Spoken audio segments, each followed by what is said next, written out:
What's up, everybody? Welcome to SportsCasters. This is episode 7 of SportsCasters Media. And on behalf of the SportsCasters Media team, we would like to personally thank you for tuning into today's episode. Enjoy.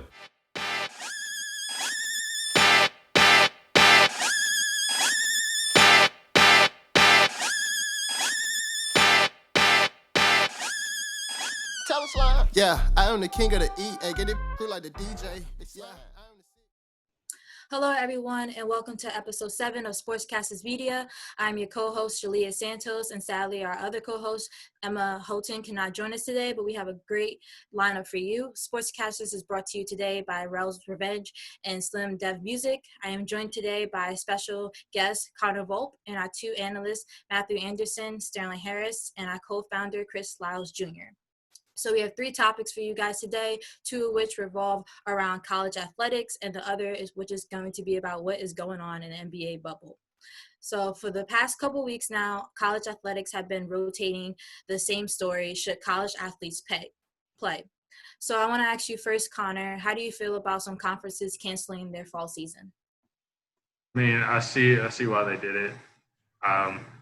I'm at Boise State, so we're in the Mountain West, and they canceled. Actually, while I was driving out here, I got to St. Louis, and my boss was like, yeah, we're about to cancel. And I said, well, I'm already in St. Louis now. I might as well come on out. And he said, I got enough for you to do. Even if we cancel sports, said it's fine. I mean, I can see why they did it. And, you know, schools have the kids on campus like UNC, Notre Dame, and they've already gone remote. But they're going to try to play because, you know, money talks. And the Power Fives are going to play because if they don't have football, more than likely they're not going to have the other sports like, say, softball, rowing, volleyball. They're non-revenue generating sports. So they need to have it, but I also see from the Mountain West, Big Ten, why they're not. Right. So you brought up a great point about revenue. So, Chris, I want to bring it over to you. So how do you feel as though if these schools do not have a fall season, how do you think that will affect the other sports and their revenue? I think it's a big hit, honestly. I mean, just sum it up, I feel like, if everyone plays, then it puts a pressure on the NCAA to do what they need to do to create a safety precaution. That way everyone stays safe. I mean, at the end of the day, you canceling and doing this in the third is going to affect your revenue tremendously. But at the same time, if you allow people to still continue what they need to do, but you on your end do what you need to do to make sure that everyone stays safe, then you're not cutting out your revenue and no one's being affected. It's just trying to create a safe environment for everyone. Right. And mainly for my USC people. So as you guys know, you guys are at SEC school. So SEC is still planning on having a season. So do you guys think that this is a good idea, even though other conferences have decided to cancel their fall season? Go ahead, Sterling. I'll let you go first. Well, for the SEC specifically, I can't talk for other schools, but I know at least for South Carolina, they have testing in place. They have a protocol in place. They're rolling right now in terms of how they're doing that. I think Muschamp said the other day that they haven't had a positive test in about 2 or 3 weeks. So in terms of that type of stuff, they're on schedule. I don't know about other schools, but I'm sure those type of schools in those big football generating areas have the boosters to back up COVID testing weekly and have good and accurate results. So I think they can go ahead and do it now. But I understand why teams like SC State and the MEAC or other teams who don't have the big booster money to make sure that everything is safe in-house, why they would cancel. Yeah, I'm going to go ahead and agree with you, Sterling. I think that we should be okay as long as they're testing, because therefore if somebody tests positive or something, you just get them out and quarantine them. Now, when we had Ernest on the show, he did bring up a very good point. He says, now what happens if, let's say, your roommate gets it and you don't, and now you're in the same with the virus, what would happen and how would that work? But I think the testing protocol is good at both schools that will be playing against one. Be good to go. I mean, I was supposed to go to Auburn for my internship, and they kind of said, so after the 4th of July, I was like, all right, so I need to know yes or no, am I coming or not? And he called me, and I said, so am I going to be able to come down at the end of July like I was supposed to? And he said, I can't tell you that right now. So And he I asked basically him, just had your whole entire internship just hanging in the balance just based off of just canceling. So just like that, you had to move to a yeah. whole nother institution. Yeah, so I was supposed to go down there work with compliance at Auburn. And that day I called him. I was like, hey, can I come down here? Yes or no? And he said, I can't give you a definitive answer.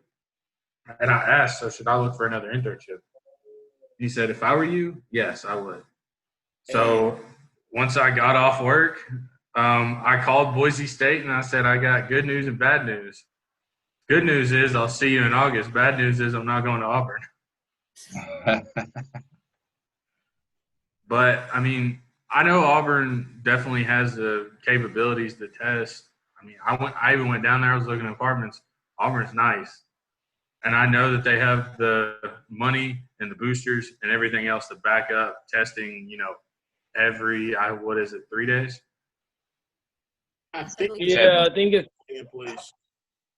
I think it's this Sunday before and then 3 days before the game or something like that. Oh, okay. That was the new protocol that they came out with, but who knows? So my last question based on this topic is, if all sports decide to push it to the spring, how do you think that would be a setup, and do you think that would be a nice and good outlook for the college sports as a fall? Simple answer, no. So think so. Sterling, do you have an answer to that question?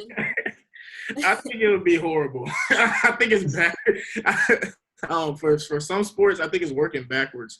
Like football, for example. Like I said, I think in the earlier podcast, you're putting college athletes through 2 seasons. I don't care how short it is. You're putting them through 2 seasons in less than 12 months, or 12 months to be exact, which is horrible in terms of wear and tear on the body. It already takes a lot for them just to get to the season, as players usually get hurt in camp and things of that nature. And then I still don't get where the plan is to play in the spring. Like, the Big Ten had 5 months from May to August, and they've been talking about canceling all throughout those 5 months. And then when they get to the point of canceling the season, they still don't provide a plan, which is why you see Ryan Day out here trying to map out his own plan and other coaches mapping out their own plans, because the commissioners themselves don't even have the plan. So I don't know how it's going to look. It might look worse depending on how bad the plan ends up being, or if a lot of coaches disagree with what they got going on, because it's no organization here. The NCAA is pretty much useless as it is, and they're just proving how useless they are still with how they haven't figured out how to get this thing sorted out for the spring. They just keep saying, we're going to do it in the spring, and never say what they're going to do in the spring. So it's I think honestly, if you go to the spring, it doesn't matter how big your athletic department is. There is no way you have enough staff for a football Saturday, a basketball Saturday, and a baseball Saturday all on one weekend. There is no way. Well, I mean, that's a good point. I mean, for the lower schools, I feel like they've been doing this. I mean, there's schools out there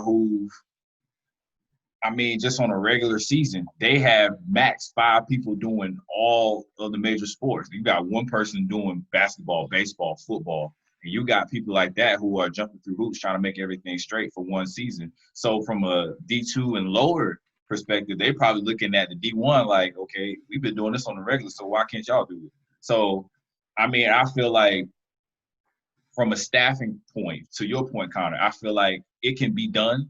It's just a matter of, are you going to do it? And are you going to put the right planning and the right preparation to be able to make it happen? Because, I mean, and I've actually know people and know, like, good friends who work for D2 departments, and I won't hear nothing from them from, like, 7 o'clock in the morning, and I won't hear nothing from them till, like, 12 a.m. at night. So it's like they are on go, and they're doing every single sport. So I feel like it can be done in the spring. It's just one of those things where it's like, as far as, are you going to be able to take care of your athletes, be able to take care of your fans, and be able to take care of your personnel all into one, while not messing up your revenue. So I feel like because the NCAA is such a big business and such a big organization, I feel like you'll be able to get it done. You just have to be able to do what you need to do in order to make it happen. I think it'll be hard, but I mean, if you have enough planning to do it, you can do it. But as we've seen, how well is the planning in college athletics? That is true Like, too. who's even planning at this point? It's the coaches planning. I mean, Jeff Brom had his, immaculate plan that he drew up and put on Twitter that my dad's an athletic trainer. He looked at it and said, this ain't going to happen. Well, somebody So, say something. and with college football and all, I want to switch over, which a topic that was brought to me by Chris, which I think would be a great topic, is women playing college football. So with every sport almost, college football is one of the only sports that has female excluded. And we want to know, do you believe, Connor, that women's college football could be a thing? I mean, it could. I don't see them, mixing with a men's team, make it quote unquote co-ed. I don't see that going to happen. So they're going to have men's football and women's football, make it different.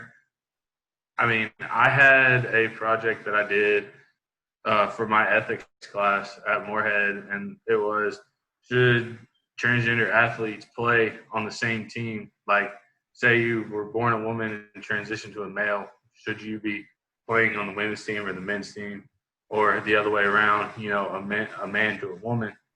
So let's just put it in like track terms. So men are put together differently than women. Their muscle density is different, so they'll be able to get bigger, stronger, faster. And you don't want, a woman on a men's football team. So like a lineman, a 350-pound D lineman, tackling a running back that isn't as strong as a male athlete as a woman being a running back. I agree. And Sterling, how do you feel as though if it was to be a thing, how do you think that would be a good marketing plan to get that up and running for women athletes?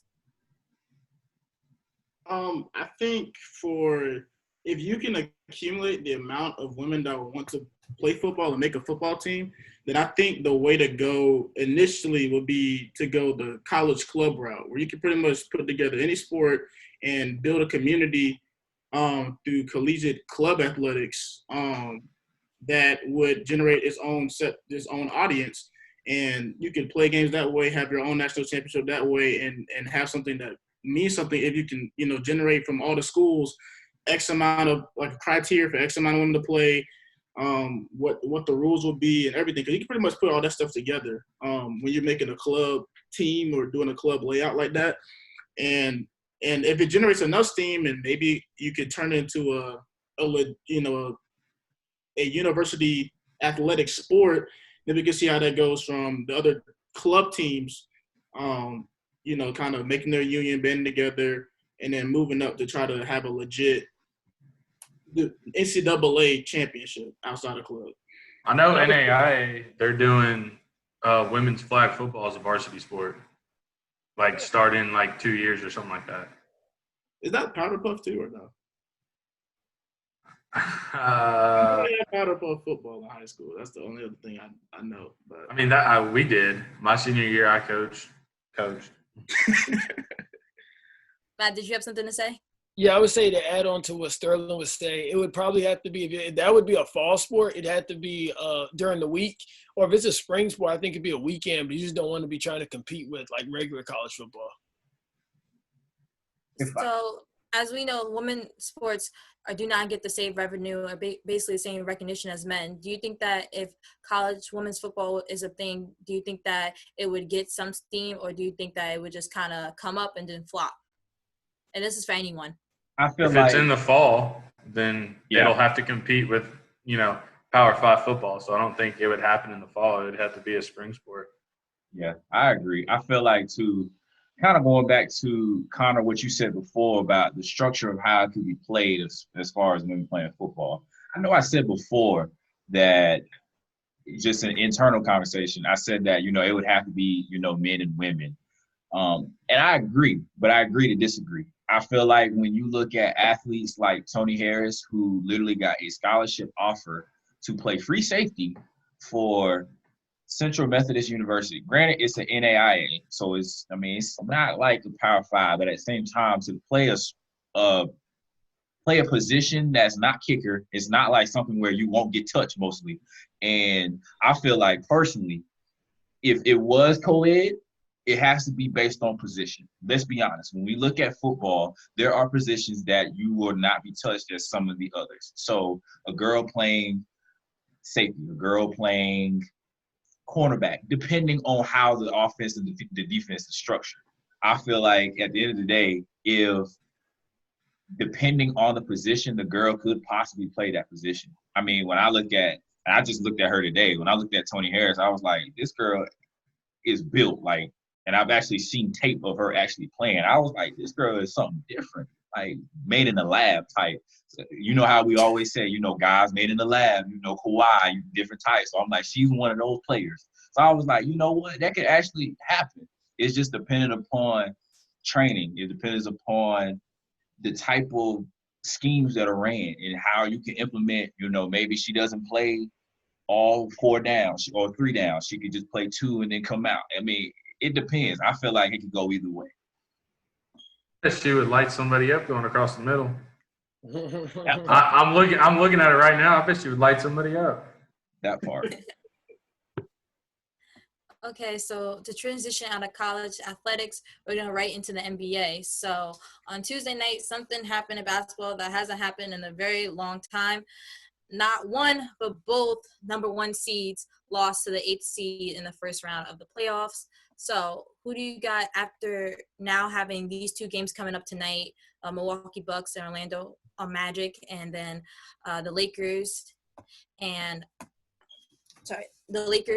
Who do you guys think would be better off winning in their rounds between the Lakers and Milwaukee Bucks? And I'm gonna give this question to Matt first. Yeah, so I think that the Milwaukee Bucks are playing. We actually talked about this beforehand. The Milwaukee Bucks are playing Orlando. Orlando's trash. Not saying they're not trash because they didn't make it in here, but they have absolutely no shot. So we're gonna go ahead and throw Orlando out the way. Milwaukee's gonna advance. I feel like the Lakers gonna advance as well. I will say that Portland's gonna give them a run for the money, but I think the Lakers will advance out of it. But nobody's talking about Orlando. Orlando got lucky. I'm not gonna say lucky. It just ain't gonna happen. It's trash. They're not going to get hot like they did the other night. And they don't have Aaron Gordon and Michael Porter Williams playing, so it doesn't really matter. Yeah. Ouch. So do you guys agree that the Magic win was a fluke more than anything else? Yes. Yeah, I feel like, it could be one of those cases where it's like, let's be honest, the Bucks haven't been playing well all bubble. Like, they probably had maybe max 2-3 games where they were solid. Like, these were the Bucks. They went 3-5 in the bubble, didn't they?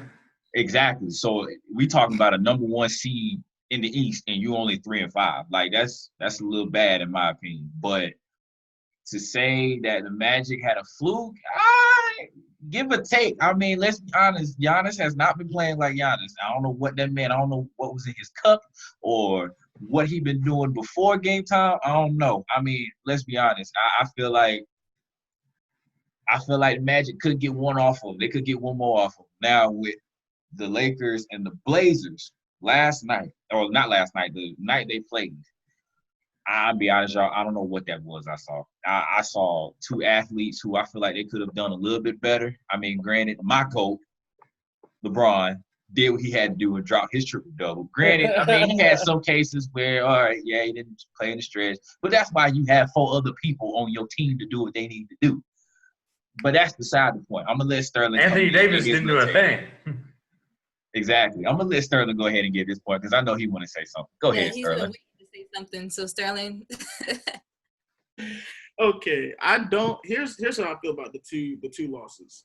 One, I don't believe that the Magic's win was a fluke, for the reason being that I think we're seeing a trend in the Milwaukee Bucks in terms of them defensively has not been as stout as previously as last seen, pre-bubble.